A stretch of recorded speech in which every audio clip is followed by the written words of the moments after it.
그 성도님들은 혹시 다른 그림 찾기, 틀린 그림 찾기라는 게임에 대해서 잘 아십니까? 만약에 대충 보면은 똑같아 보이는 두 그림이 있습니다. 그 그림 안에 옷을 입고 있는 사람이 있다라고 생각하면은 그냥 대충 쳐다보게 되면은 두 그림은 똑같습니다. 그런데 자세하게 두 그림을 비교하면서 다른 부분이 무엇인지를 찾는 것이 바로 다른 그림, 틀린 그림 찾기입니다. 어쩌면은 같아 보이는 옷인데 옷의 무늬가 조금 다를 수도 있습니다. 단추의 위치가 조금 다를 수도 있습니다. 그리고 주머니의 방향이 다를 수도 있습니다. 자세히 살펴보면은 서로 비슷하지만 다른 그림이라는 것을 알 수가 있습니다. 오늘 본문의 사건은 마태복음 14장에 나오는 오병이어의 기적과 비슷합니다. 그냥 대충 쳐다보게 되면은 같은 사건이구나라고 생각할 수도 있습니다. 그러나 이 두 사건을 자세하게 살펴보면은 두 사건이 다른 사건이다라는 것을 알게 됩니다. 무엇이 오병이어의 기적과 같고 무엇이 오병이어의 기적과 다른지를 오늘 자세하게 살펴보겠습니다. 마태복음 15장 32절에서 39절까지를 제가 읽어보겠습니다. 예수께서 제자들을 불러 이르시되 내가 무리를 불쌍히 여기노라. 그들이 나와 함께 있은지 이미 사흘임에 먹을 것이 없도다. 길에서 기진할까 하여 굶겨 보내지 못하겠노라. 제자들이 이르되 광야에 있어 우리가 어디서 이런 무리가 배부를 만큼 떡을 얻으리이까. 예수께서 이르시되 너희에게 떡이 몇 개나 있느냐. 이르시되 7개와 작은 생선 2마리가 있나이다 하거늘 예수께서 무리에게 명하사 땅에 앉게 하시고 떡 7개와 그 생선을 가지사 축사하시고 떼어 제자들에게 주시니 제자들이 무리에게 주매 다 배불리 먹고 남은 조각을 7 광주리에 차게 거두었으며 먹은 자는 여자와 어린이 외에 4,000명이었더라. 예수께서 무리를 흩어 보내시고 배에 오르사 마가단 지경으로 가시니라. 오늘 마태복음 15장 본문의 기적은 칠병이어의 기적이다라고 말합니다. 떡 7개와 물고기 2마리로 남자 어른만 4,000명을 먹이고 7 광주리를 남긴 기적입니다. 그러면 이 칠병이어의 기적이 오병이어의 기적과 무엇이 같고 무엇이 다를까요? 우리가 마태복음 14장 13절에서 21절까지 오병이어의 기적을 제가 읽어보겠습니다. 14장 13절부터입니다. 예수께서 들으시고 배를 타고 떠나사 따로 빈들에 가시니 무리가 듣고 여러 고을로부터 걸어서 따라간지라. 예수께서 나오사 큰 무리를 보시고 불쌍히 여기사 그 중에 있는 병자를 고쳐주시니라. 저녁이 되매 제자들이 나와 이르되 이곳은 빈들이요 때도 이미 저물었으니 무리를 보내어 마을에 들어가 먹을 것을 사 먹게 하소서. 예수께서 이르시되 갈 것 없다. 너희가 먹을 것을 주라. 제자들이 이르되 여기 우리에게 있는 것은 떡 5개와 물고기 2마리뿐이니이다. 이르시되 그것을 내게 가져오라 하시고 무리를 명하여 잔디 위에 앉히시고 떡 5개와 물고기 2마리를 가지사 하늘 우러러 축사하시고 떡을 떼어 제자들에게 주시매 제자들이 무리에게 주니 다 배불리 먹고 남은 조각을 12바구니에 차게 거두었으며 먹은 사람은 여자와 어린 이 외에 5,000명이나 되었더라. 이 오병이어의 기적과 칠병이어의 기적의 공통점이 무엇입니까? 이 사건은 모두 다 빈들 광야에서 이 기적이 벌어지게 되었습니다. 그리고 한 사람이 먹을 수 있는 도시락을 제자들이 예수님 앞에 가져옵니다. 그리고 이 작은 도시락을 받고 하늘을 향하여 축사하시고 제자들에게 다시 나누어 줍니다. 제자들이 무리들에게 나누어 주었을 때 바로 이 기적이 벌어지게 됩니다. 이런 공통점 이외에 또 다른 공통점이 본문에 보면 나옵니다. 이 오병이어의 기적, 칠병이어의 기적 이전에 그 장소에서 어떤 일이 벌어졌습니까? 마태복음 14장 13절과 14절은 많은 사람들이 예수님께 나아오자 그들의 병을 고쳐주셨다라고 말합니다. 먼저 병고침의 치유의 역사가 있은 다음에 오병이어의 기적이 벌어지게 되었습니다.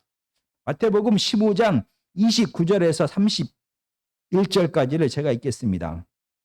예수께서 거기서 떠나서 갈릴리 호숫가에 이르러 산에 올라가 거기 앉으시니 큰 무리가 다리 저는 사람과 장애인과 맹인과 말 못하는 사람과 기타 여럿을 데리고 와서 예수의 발 앞에 앉힘에 고쳐주시니 말 못하는 사람이 말하고 장애인이 운전하게 되고 다리 저는 사람이 걸으며 맹인이 보는 것을 무리가 보고 놀랍게 여겨 이스라엘 하나님께 영광을 돌리니라.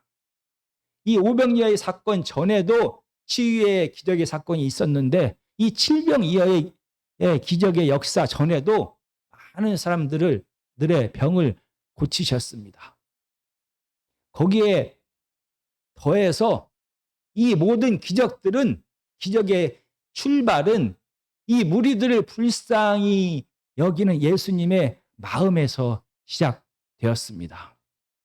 이렇게 두 사건은 많은 공통점을 가지고 있습니다. 그러면 두 사건의 두 기적의 다른 점은 무엇입니까? 바로 숫자입니다. 숫자. 오병이어의 기적은 물고기 5마리와 보리떡 5개와 물고기 2마리로 5,000명을 먹이고 12광주리를 남겼습니다. 그런데 오늘 본문인 칠병이어의 기적은 보리떡이 2개가 더 많습니다. 7개의 떡으로, 그러나 기적을 경험한 남자의 숫자는 1,000명이나 더 적은 4,000명입니다. 그리고 이 기적 후에 남은 광주리가 5광주리나 더 적은 7광주리를 남기게 되었습니다. 그리고 또 이 칠병이어의 기적과 오병이어의 기적의 다른 점이 무엇입니까? 이 오병이어의 기적은 이 많은 무리들이 하루 동안 예수님과 함께 있게 되었습니다. 그런데 오늘 본문인 칠병이어의 기적은 32절에 보면 3일이나 이 무리들은 예수님과 함께 있게 됩니다. 3일이나 예수님과 함께 있게 되면서 그들은 배고픔을 자연스럽게 느끼게 되었던 것입니다. 그리고 또 다른 차이점이 무엇입니까? 오병이어의 기적이 벌어진 시기는 언제일까요? 칠병이어의 기적이 벌어진 계절은 어떤 계절일까요? 이 오병이어의 기적을 기록한 마태복음 6장 39절에 보면은 제자들에게 명하사 그 모든 사람으로 때를 지어 푸른 잔디 위에 앉게 하시니라고 말합니다. 이 오병이어의 기적은 잔디가 푸를 때, 즉 봄에 이 오병이어의 기적이 벌어졌습니다. 그런데 이 칠병이어의 기적을 기록한 마태복음과 마가복음에서는 땅이 앉았다라고 말합니다.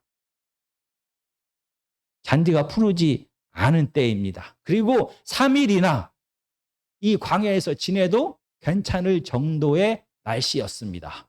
그러면은 이 칠병이어의 기적은 늦 여름에 아마 발생했을 거다라고 추정이 됩니다. 이런 숫자로 시기로 두 기적이 다릅니다. 그런데 더 큰 다른 점이 오늘 본문에 나옵니다. 이 오병이어의 기적을 경험한 사람들은 도대체 누구였습니까? 그들은 침례 요한의 죽음에 절망한 이스라엘 백성들이었습니다. 반면에 이 칠병이어의 기적을 경험한 사람들은 도대체 누구입니까? 예수님과 3일이나 같이 지내면서 놀라운 기적의 지위의 사건을 경험하고 한 사람의 도시락을 통하여 남자 어른 4,000명이나 넘는 사람들이 배불리 먹는 상상할 수도 없는 기적을 체험한 이 사람들은 도대체 누구입니까? 오늘 본문을 자세히 살펴보면 이 무리들이 이스라엘 백성들이 아닌 유대인이 아닌 이방인이다라고 오늘 본문은 말합니다. 이 무리들이 칠병이어의 기적을 체험한 이 무리들이 이방인이라는 것은 세 가지를 통하여 알 수가 있습니다. 첫 번째는 여기에 나오는 숫자입니다. 오병이어의 기적에서 5,000명이 먹고 12광주리를 남겼습니다. 이 5라는 숫자는 상징적으로 모세 오경을 뜻하고 12라는 숫자는 이스라엘의 12지파를 뜻합니다. 반면에 오늘 칠병이어의 기적에서 나오는 4라는 숫자, 4,000명이 먹게 되었습니다. 이 4라는 숫자는 사방, 동서남북을 뜻하는 것으로 세계의 방향을, 온 세계의 모든 방향을 나타냅니다. 그리고 7,000명이 떡 7개와 7광주리를 남긴 이 7이라는 숫자는 안전한 숫자를 뜻하면서 모든 민족을 뜻하거나 아니면 바로 7이라는 숫자는 이방 민족 70개의 이방 민족을 뜻합니다. 그래서 오병이어의 기적에 나오는 5와 10이라는 숫자가 이스라엘 백성들을 나타내는 것처럼 이 칠병이어에 나오는 4와 7이라는 숫자는 이방 민족들을 뜻합니다.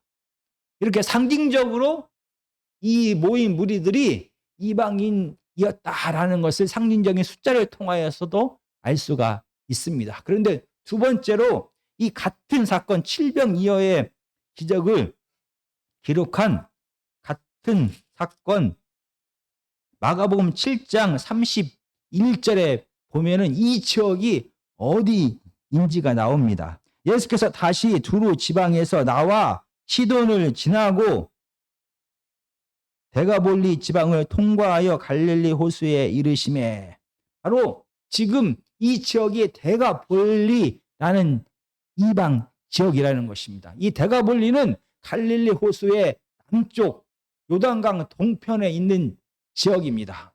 가나안 여인을 만났던 지역이 바로 두로와 시돈 지역입니다. 거기에서 다시 48km 또는 80km를 내려와서 갈릴리 호수에 이른 다음에 배를 타고 이 갈릴리 호수를 건너서 남쪽에 있는 데가볼리로 가셨습니다.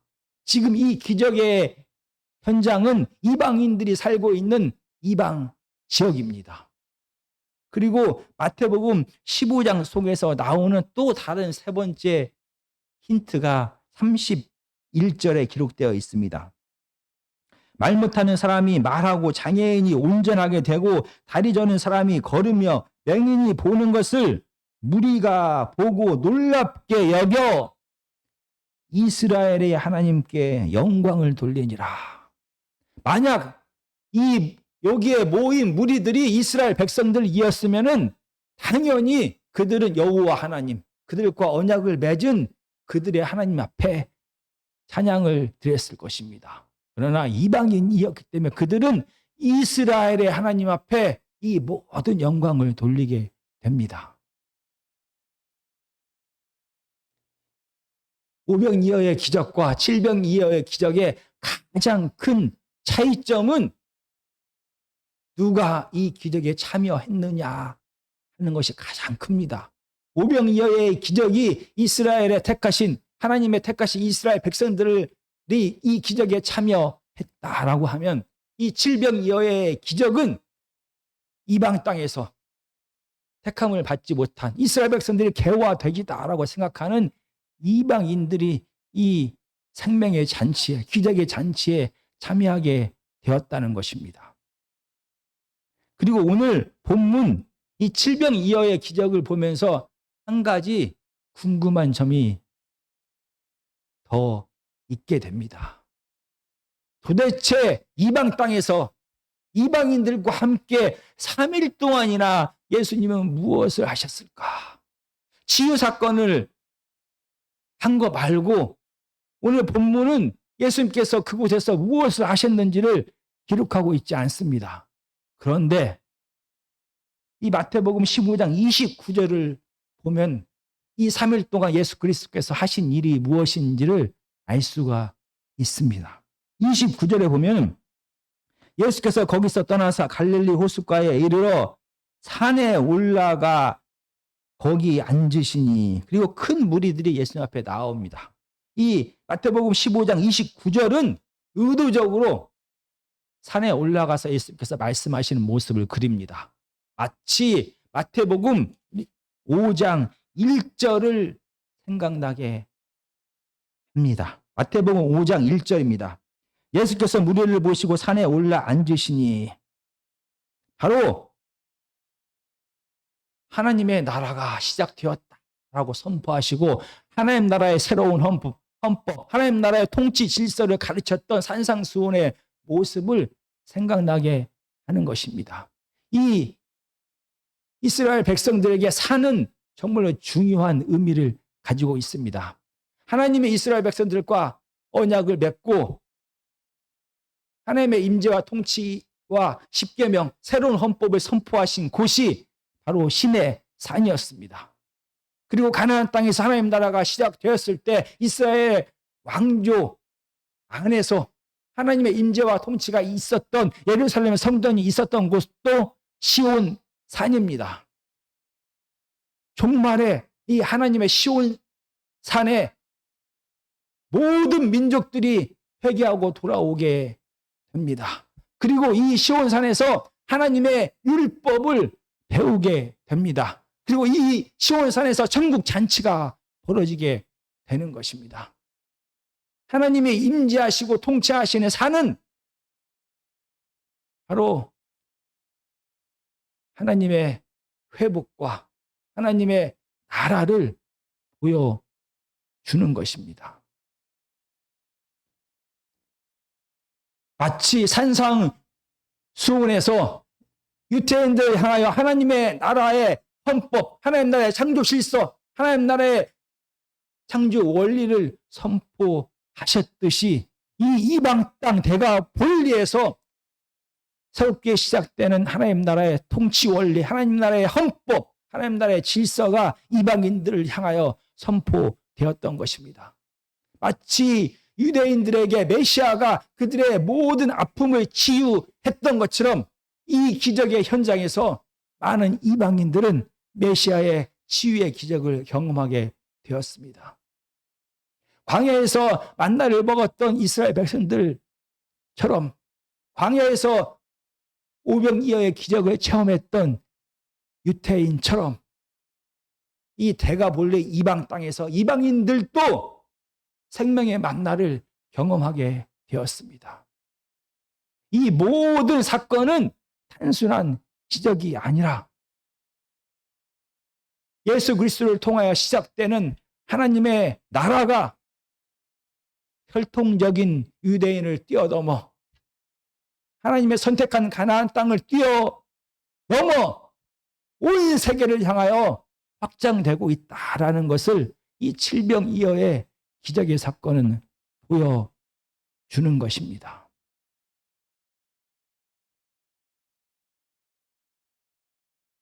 이 칠병이어의 기적의 사건은 예수 그리스도를 통하여 시작된 하나님의 나라가 이스라엘 백성들과 이스라엘 땅을 뛰어넘어 온 세계를 향하여 나아가고 있다라는 희망을 보여줍니다.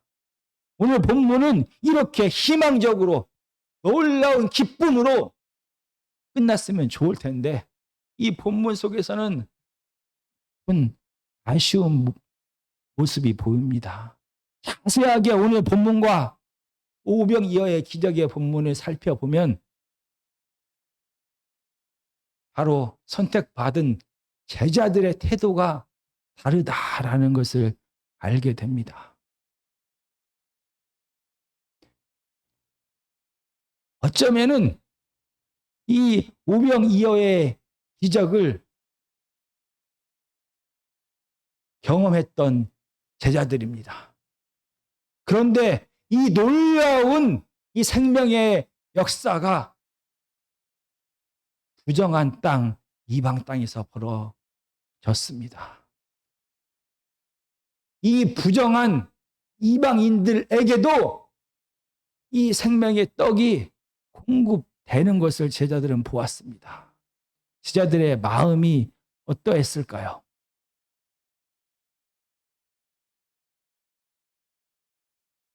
이 오병이어의 기적의 사건에서 이 많은 이스라엘 백성들의 배고픔을 해결하려고 노력했던 사람이 누구일까요? 누가 먼저 이 이스라엘 백성들의 배고픔을 해결해야 됩니다라고 말을 했을까요? 14장 15절부터 17절까지입니다. 저녁이 되매 제자들이 나와 이르되 이곳은 빈들이요 때도 이미 저물었으니 무리를 보내어 마을에 들어가 먹을 것을 사 먹게 하소서. 예수께서 이르시되 갈 것 없다 너희가 먹을 것을 주라. 제자들이 이르되 여기 우리에게 있는 것은 떡 5개와 물고기 2마리 뿐이니이다. 침례 요한의 죽음으로 절망 가운데 있는 이 이스라엘 백성들이 하루 종일 예수님과 함께 했습니다. 그들이 배가 고프다는 것을 제자들은 알게 되었습니다. 그래서 이 문제를 해결하고 싶었습니다. 그래서 먼저 예수님 앞에 나아가서 이 문제를 어떻게 해결해야 될지를 묻습니다. 이렇게 이스라엘 백성들의 배고픔의 문제를 해결하고 싶어하는 그 마음을 아신 오늘 오병이어의 기적의 현장에서 예수님은 너희가 먹을 것을 주라라고 말합니다. 맞다. 이 문제를 해결하려고 하는 너희들의 마음처럼 실질적으로도 이 이스라엘의 결핍을 해결해야 될 자는 먼저 부름을 받은 너희들이다라고 말합니다. 그러자 이 제자들은 떡 5개와 물고기 2마리를 가져오라라는 예수님이 명령하시기도 전에 현재 우리가 가지고 있는 것은 떡 5개와 물고기 2마리입니다 라고 말하며 예수님 앞에 내어 놓습니다. 이렇게 문제를 이스라엘 백성들의 배고픔을 적극적으로 해결하기를 원했던 것이 바로 제자들의 마음입니다. 그런데 반면에 오늘 칠병이어의 기적에서 이 3일이나 예수님과 함께 하면서 배고픔의 문제가 극도로 정말 배고픈 이 문제를 알아차린 사람은 누구입니까? 이 문제를 해결하려고 말한 사람은 누구입니까? 32절에 보면 이렇게 말합니다. 예수께서 제자들을 불러 이르시되 내가 무리를 불쌍히 여기노라. 그들이 나와 함께 있은지 이미 사흘이며 먹을 것이 없도다. 길에서 기진할까 하여 굶겨 보내지 못하겠노라. 제자들이 이르되 광야에 있어 우리가 어디서 이런 무리가 배부를 만큼 먹을 만큼 떡을 얻으리이까. 예수께서 이르시되 너희에게 떡이 몇이나 있느냐. 이 칠병이어의 기적은 다릅니다. 3일이나 같이 있었는데 이 제자들은 어쩌면은 이 이방인들의 배고픔을 눈치채지 못했을 수도 있습니다. 아니면 3일이나 같이 있었는데 알고 있었지만 이 문제를 해결할 마음이 없었는지도 모릅니다.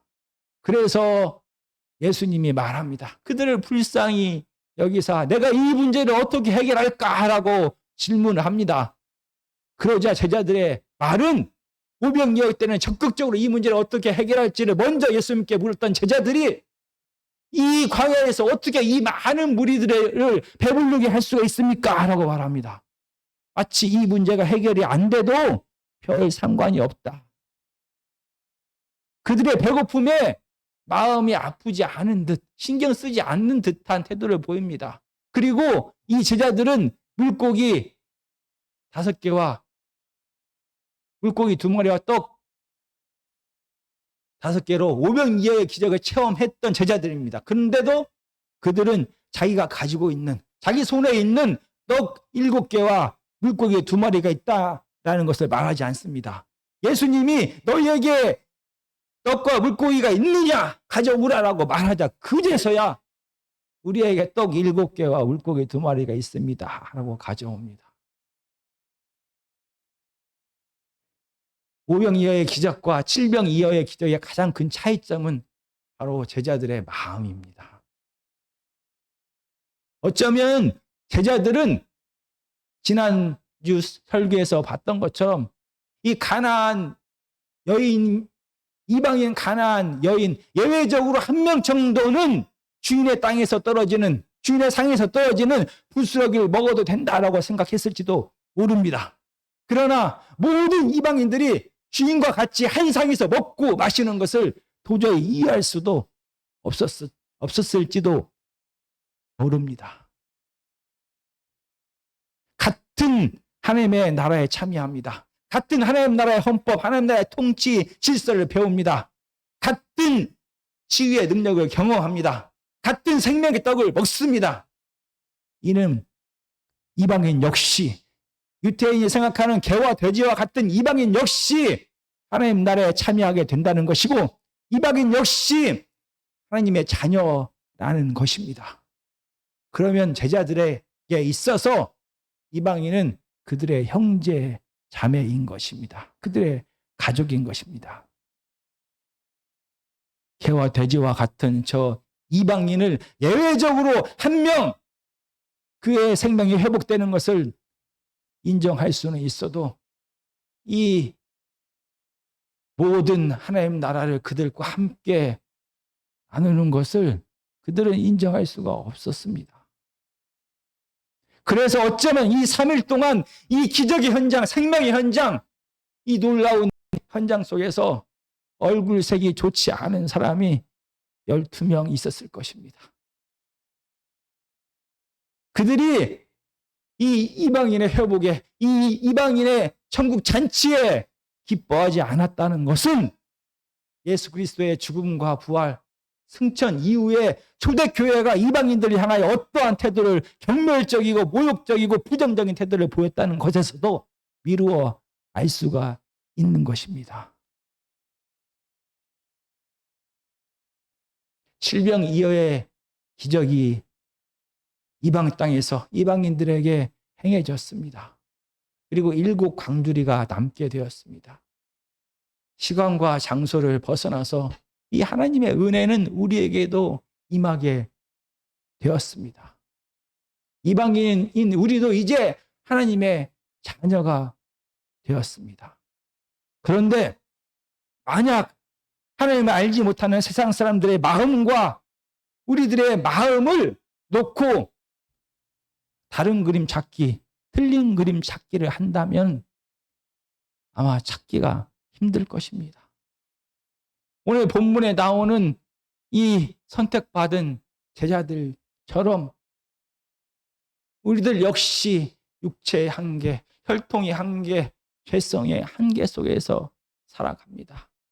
입으로는 하나님의 은혜가 모든 사람들에게, 모든 나라에게 확장되어져야 된다라고 말하지만 우리는 하나님의 은혜가 선택받은 나에게만, 선택받은 우리 가족에게만 이 은혜가 임해야 된다라고 생각하면서 살아갑니다. 말이 아닌 우리의 일상을 통해서 우리 진짜 마음이 드러납니다. 우리도 알고 우리의 이웃들도 다 알게 됩니다. 죄성은 내가 세상의 중심인 것입니다. 이 혈통의 한계는 우리 가족의 세상의 중심인 것입니다. 우리가 입으로는 하나님의 사랑을 말하지만 우리가 역시 죄성의 한계를 벗어나지 못하다는 것을, 우리 역시 이 혈통의 한계를 벗어나지 못한다는 것을 어떻게 알 수가 있는 것입니까? 일상에서 자연스럽게 드러납니다. 내 가족, 나의 아픔과 회복을 바라는 우리의 마음과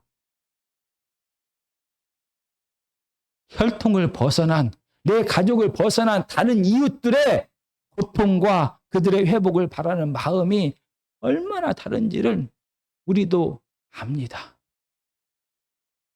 내 기준에 거룩하게 여기는 자와 내 기준에 축복받지 못할 저주받은 자다라고 생각하는 자들이 내 기준에 여전히 부족해 보이는 자들의 아픔과 회복, 그들의 회복을 바라는 우리의 마음이 다릅니다. 입으로 드러나는 것이 아니라 우리의 일상에서 우리의 진짜 마음이 드러나게 됩니다. 정말로 언제쯤이면 내 자신이 아플 때와 내 자신이 괴로울 때, 내 사랑하는 자녀와 내 사랑하는 부모가, 내 사랑하는 형제가 아플 때 그 간절함과 회복을 위해서 우리가 할 수 있는 모든 것을 하는 이 수고와 내 이웃의 아픔과 고통에 같은 마음과 같은 수고를 하게 될까요? 언제쯤이면 나와 상관없어 보이는 이웃의 고통이 예수님처럼 예수님의 고통으로, 아픔으로 다가오게 될까요? 언제쯤이면 우리의 마음과 예수님의 마음을 다른 그림 찾기를 하게 될 때 도저히 구분할 수 없을 정도로 닮아가게 되는 것입니까? 이 돌같이 굳어진 마음, 이 육신의 한계 속에서 벗어나지 못하는 이 마음이 언제쯤이면 갈아엎어져서 내 사랑하는 자녀를 바라볼 때의 마음과 내 이웃을 바라볼 때의 마음이 같을까요? 언제쯤이면 우리의 마음과 수고가 내 이웃을 향해서도 똑같이 나누어질 수가 있는 것입니까? 우리는 말이 아닌 일상을 통하여 진짜 우리의 마음이 드러납니다. 정말 예수 그리스도께서 제자들을 기다리셨습니다. 오늘 본문에 보면은 오병이어의 기적에서는 너희들이 먹을 것을 주라라고 말씀하셨습니다. 그런데 이 육체의 혈통의 한계를 가지고 이 천국 잔치에서, 이방인들의 잔치에서 기뻐하지 않는 그들을 보셨지만 여전히 그들로 하여금 이 기적의 현장에 참여하게 하셨습니다.